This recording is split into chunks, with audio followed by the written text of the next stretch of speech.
Ashley, welcome back to my channel, and for those of you that are new, welcome. Thank you so much for joining us. Today we're going to be getting into this zebra makeup look. This look is in collaboration with two of my friends, Julia and Madison. I'll definitely include like little clips of their looks as well as their Instagram information down below so you can stalk them.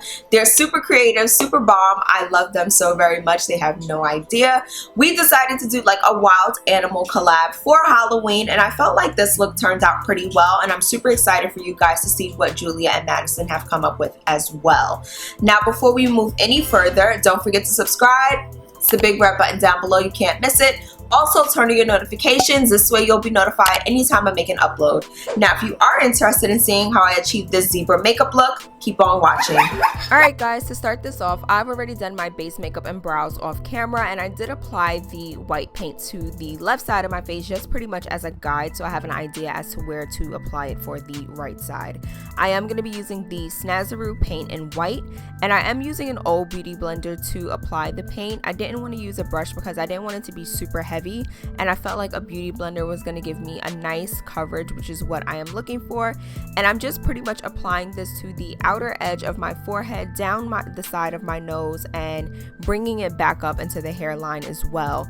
For the black stripes, I am going to use black Snazaroo paint, and I am using some brushes I picked up from Michael's. I figured it would be easier to purchase separate brushes versus using the brushes that I normally use to do my makeup, just in case the paint happens to destroy them. It's better to be safe than sorry, especially for Halloween makeup.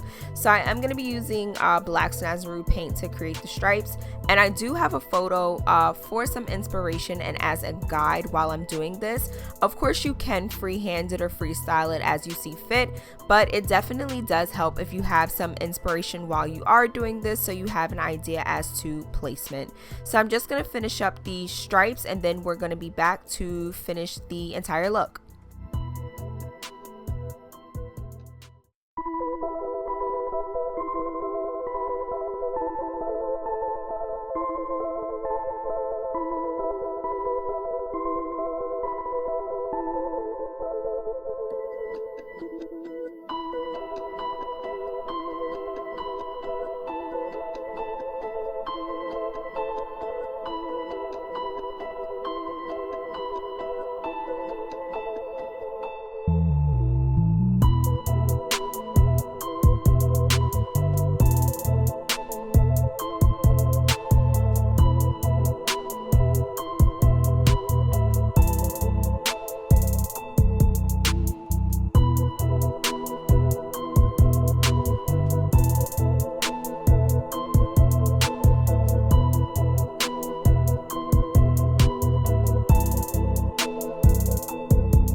Now that our stripes are complete, I am going to just make the tails of my brows black using some of that Snazaroo paint, and I felt like this would just bring the look together a little bit better.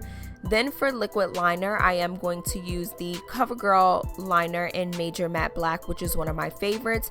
When creating this look, I was trying to keep the stripe closest to the eye in mind when doing this. However, when I did my wing liner, I just went a little above that stripe itself. Of course, you don't have to do this the same way I'm doing it. It's all about preference and the look that you're going for. But while I was creating those stripes, I was trying to be mindful of liner because I knew that I definitely was going to do liner for this look. So once I'm done applying my liner, I'm going to get it as sharp as possible. I am going to use my Tillbury Legendary Lashes Mascara. I love this mascara, especially the wand, because I find that my lashes are really voluminous after using it, and they're super dark, which I love in a mascara. If you're not using black mascara, what are you doing, basically? And then to finish up my eyes, I am going to apply my Coquette Chronicles lashes in the style Laurel.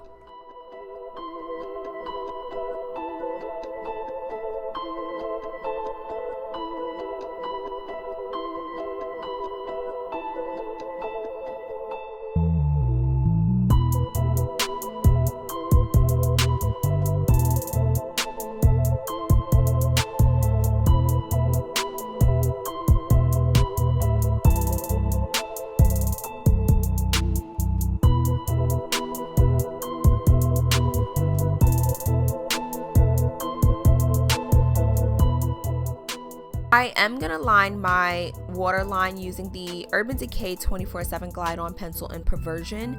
This is seriously one of the blackest and smoothest eye pencils I have ever used, and I'm legit in love. I mean, like, I love the Urban Decay 24/7 Glide On pencils, but that's a story for another day. I am going to apply some of that Charlotte Tilbury mascara to my lower lashes as well, just to bring them to life, you know, bring everything all together. And to finish up for lips, I am going to use the Revlon Super Lustrous lip gloss in Supernatural.